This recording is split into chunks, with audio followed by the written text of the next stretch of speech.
This episode is brought to you by Circle. What is Circle? First of all, it's a beautiful shape. It's consistent, inclusive, but it's also a place to build USDC, a digital dollar that's actually dollar-backed one-to-one. At Circle, they're building a future where money will travel at the speed of the internet for fractions of a penny. It's the place where crypto meets stability, where local businesses meet global customers, and the US dollar meets USDC. Visit circle.com/Spotify. So do you have a child who struggles with anxiety? Maybe they get anxious about and resist going to new places, right? That's a big trigger. Or trying new activities. And it's hard because once you get your child there, they're probably going to enjoy it. But it almost always results in yelling and hurt feelings and a big power struggle. Nobody wins, everybody loses. So, on this episode of the Calm Parenting Podcast, I want to give you two very practical, concrete strategies that will change this dynamic. And I want to give you a lot of insight into your kids and maybe even yourself. So welcome. This is Kirk Martin. I'm founder of Celebrate Calm. You can find us at celebratecalm.com. If you need help, reach out to our strong-willed child who's really struggled with anxiety early in his life, right? And look, I'm 56. I still struggle with anxiety in certain areas. It's a very normal thing. So if you're struggling, reach out to our son, Casey, Casey, at celebratecalm.com. Tell us about your family. What are the ages of the kids? What are they struggling with? We get together as a family. We talk about it. We reply back to you, usually very quickly and usually with very practical insight because that's what we do. It's our mission. We love doing this. If you ever need help with booking live events or with any of our products, just reach out to Casey and he'll help you. So let's discuss kids who struggle when asked to go to new places or try new activities. In my experience, this is usually pure anxiety. Why? Because anxiety is caused by unknowns, things you can't control. It's a normal human response and actually a healthy one for the most part, right? When you walk into the house and say, hey, Jacob, we need to leave for your new Taekwondo class now, here's what triggers in your child's brain. All the unknowns, right? Have I ever been to that place? What if it's really loud or chaotic? What if it smells funny, right? Because you have kids who are very sensitive, they're very sensory, and that can trigger for them. See, some of these things, they don't trigger in your head because you're not like that. And so to you, it's like, look, I'm just taking you to this place. It's not that big of a deal. Just get in the car. Let's go. But you've got to get inside your child's head. Here's what else they start thinking. Who's the instructor? Is he going to be patient with me or is he going to be mean? Because many of your kids have had experiences with teachers or other people where they didn't understand your child and your child felt like they were being mean, right? Well, what about the other kids? Do I know anyone? What if they're better than me? Or what if they pick on me? Again, many of your kids struggle with asynchronous development, out of sync. So they get along better with older kids, older people, little kids and dogs, animals, but they struggle to connect with their peers. So this is a very legitimate thing that they're concerned about, right? What else goes through their head? I'm not good at following multiple step processes and directions. What if I can't do what they want me to do? Will I get in trouble? Will I be embarrassed? If I want to quit, is Dad going to call me a quitter or get on me about not paying attention and not trying my hardest? What if I fail? So after a millisecond of processing those legitimate concerns, your child doesn't answer. So then you've got to walk upstairs to his room and talk to him. And he just mumbles that he doesn't want to go.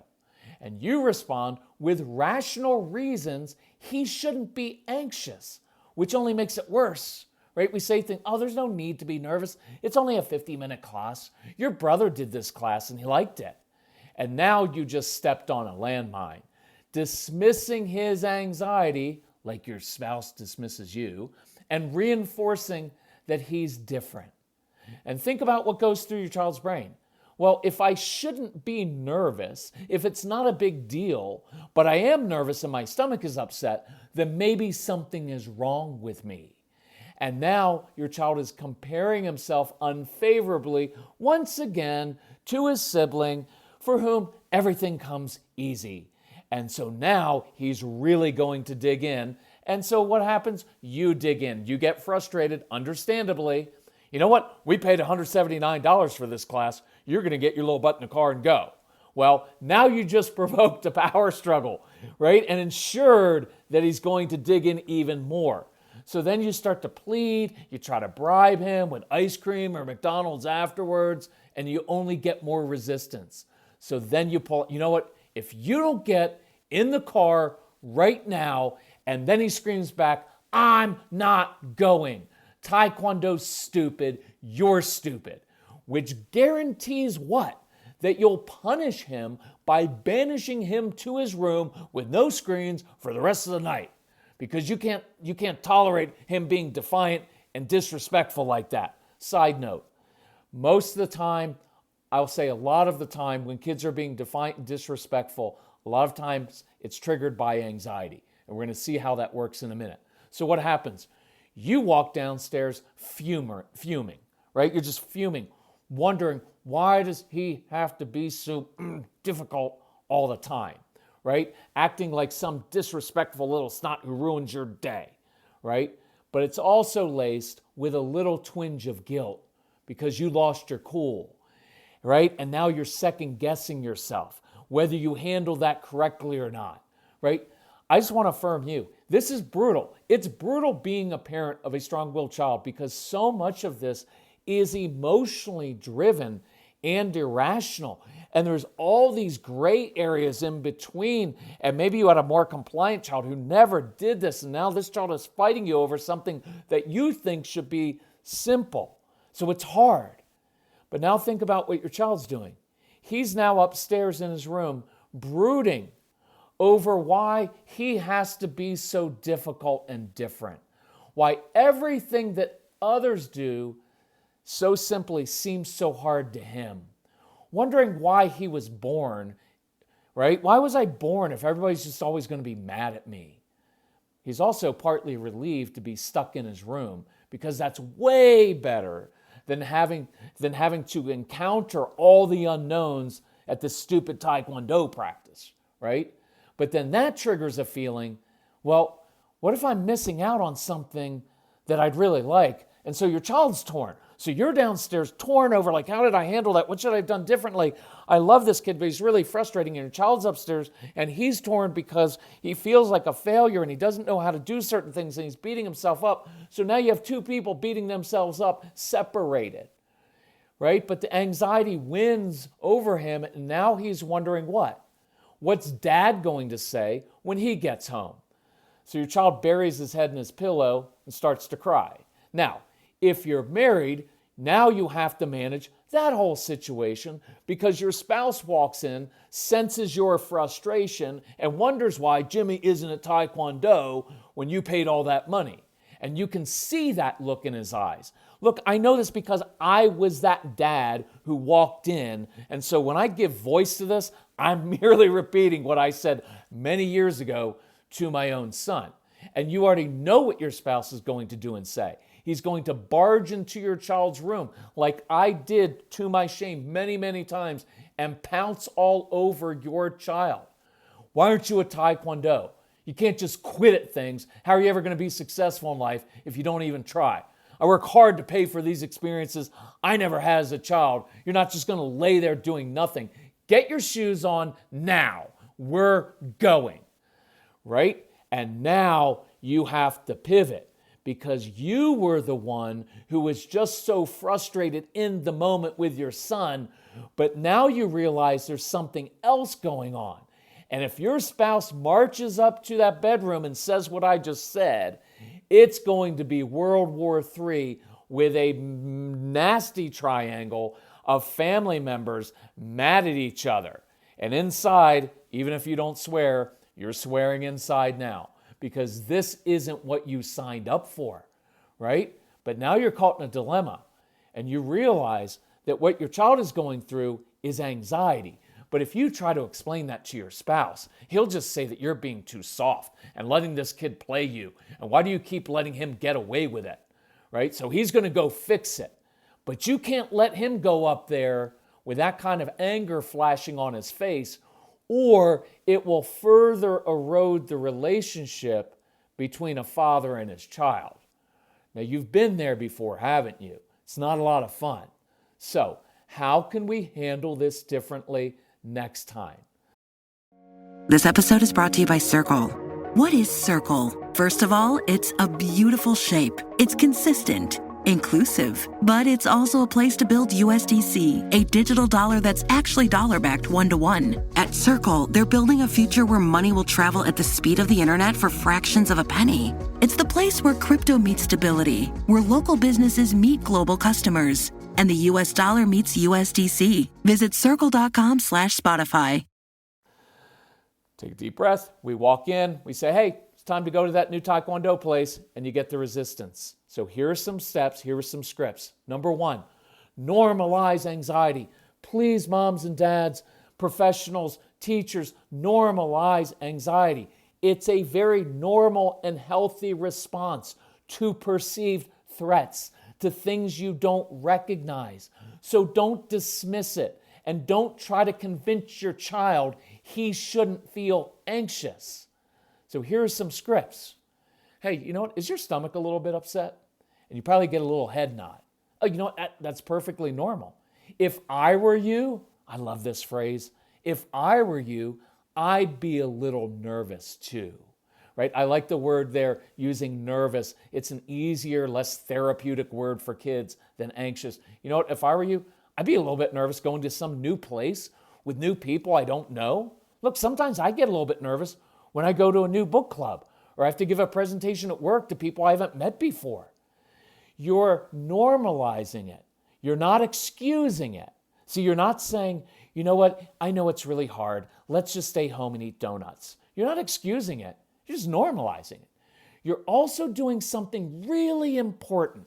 You're teaching your child to be self-aware so that he knows, 1, there's nothing wrong with him, and 2, when his stomach's a little upset, it's probably a sign of anxiety, right? That he's encountering unknowns, but that he knows it'll be okay, but it takes the mystery out of it, right? See, I don't like sending them this message that we're doing to our kids these days, that anxiety is something that they have to fear and that has to define their life, right? We're taking the mystery out of it, and instead of it treating it as if it were some disease, right?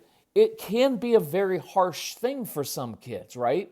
But we need to give them some tools. So look, now you've provided some clarity for your child. He's not some disrespectful little snot who makes your life difficult.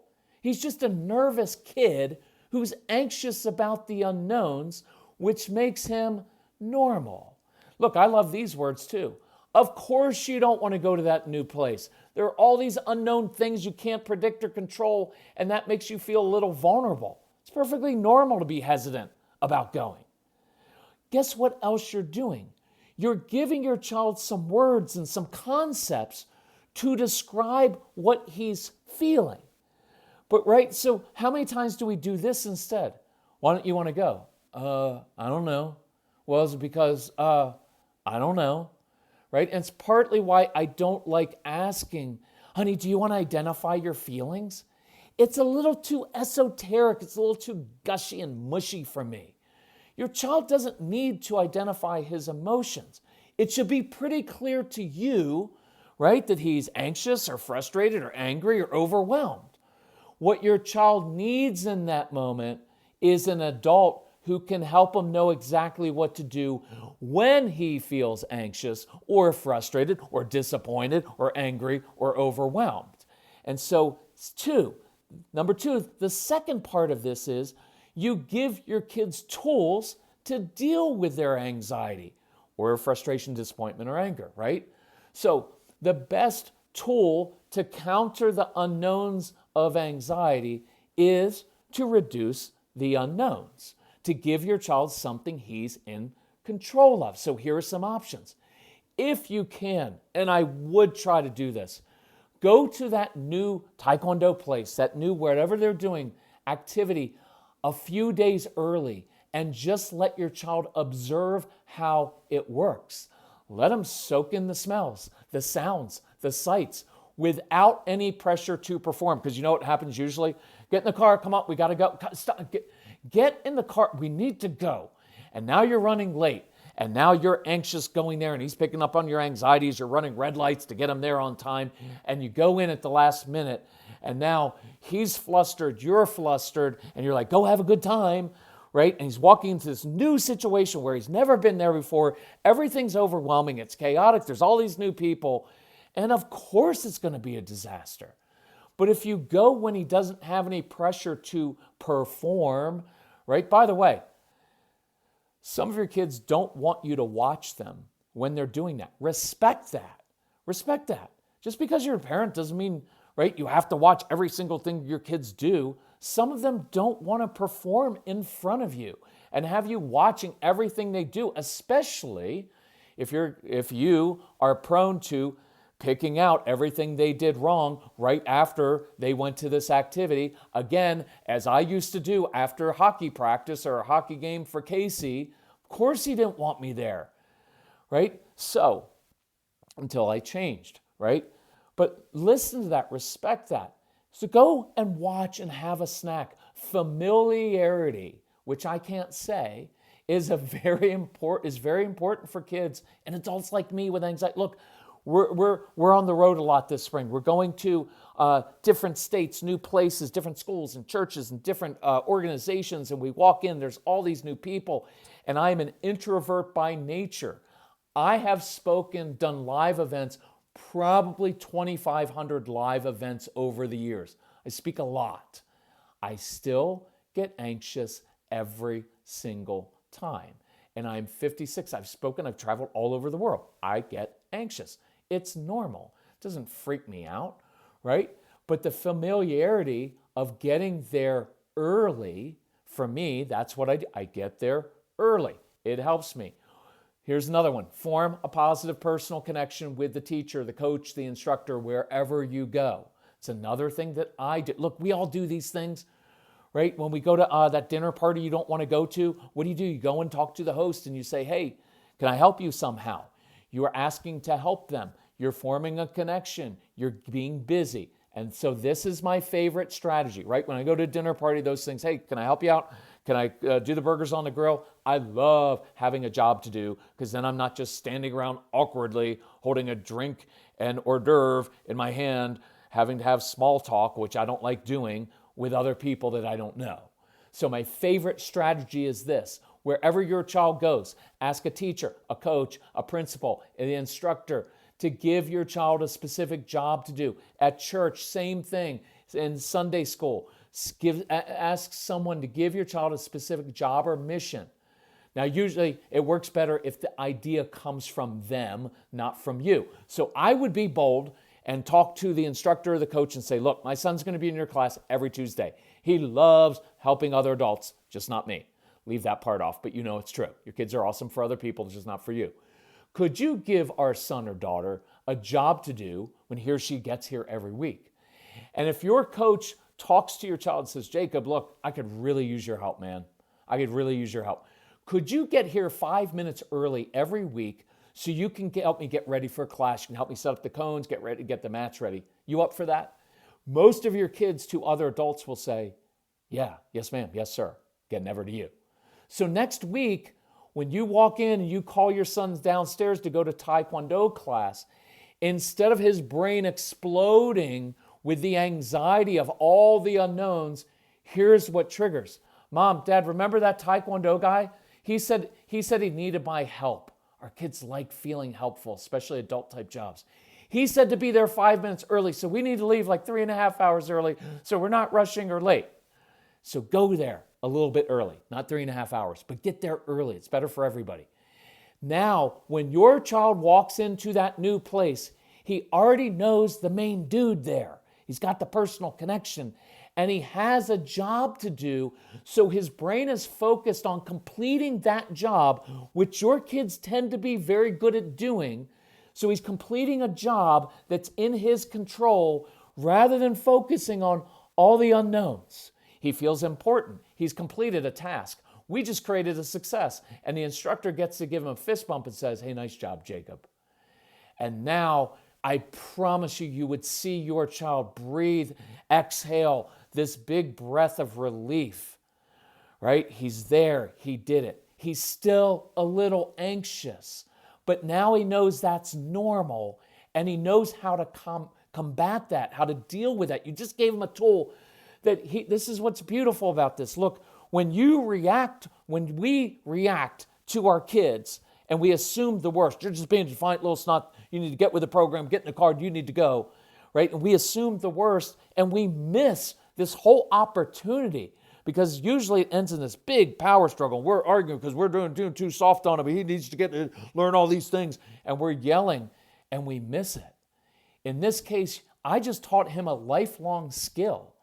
I normalized the anxiety. And now when you're older, when you're at college, when you're in your 20s, 30s, 40s, 50s, 60s, 70s, probably in the 80s, now you know how to deal with the anxiety so it doesn't hold you back.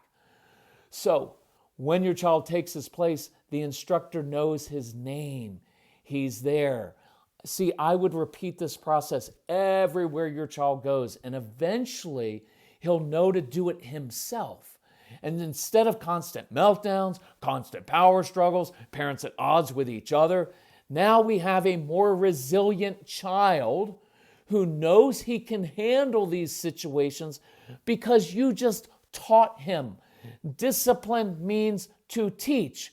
We just tend to go to your room, no screens, because you didn't go. And we missed an opportunity to teach him a life skill that he'll go through, even through the upset stomach, which I experience on all my live events, and he'll be proud of himself, and he'll be hopeful for the future, knowing we can do this. And if you can do this either alone or if you do this with your spouse, this is a game changer in your home, right? Because these things happen all the time. So I encourage you, practice this week. Use these principles, practice this.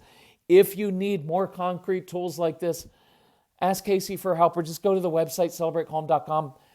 Just get the everything package. It comes on an app. It's easy to listen to.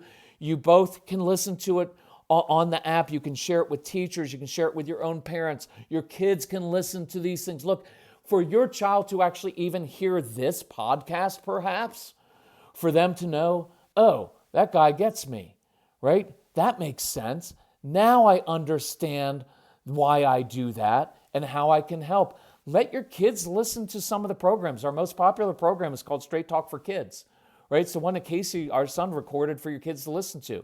That's in the package. It comes on the app, so download it to your child's phone. That way, at least he's doing something constructive. Listen, if you need help, let us know. I'll do a phone consult with you, but practice this stuff. Work on it together in your home. And if you have any questions, just reach out to us. We're here to help. Anyway, thank you. Thank you for listening to the podcast. Thank you for sharing. Thank you for, what's that thing I'm supposed to ask you to do? To give us 5 stars if you enjoy the podcast so more people can find it. Anyway, love you all. Talk to you soon. Bye-bye.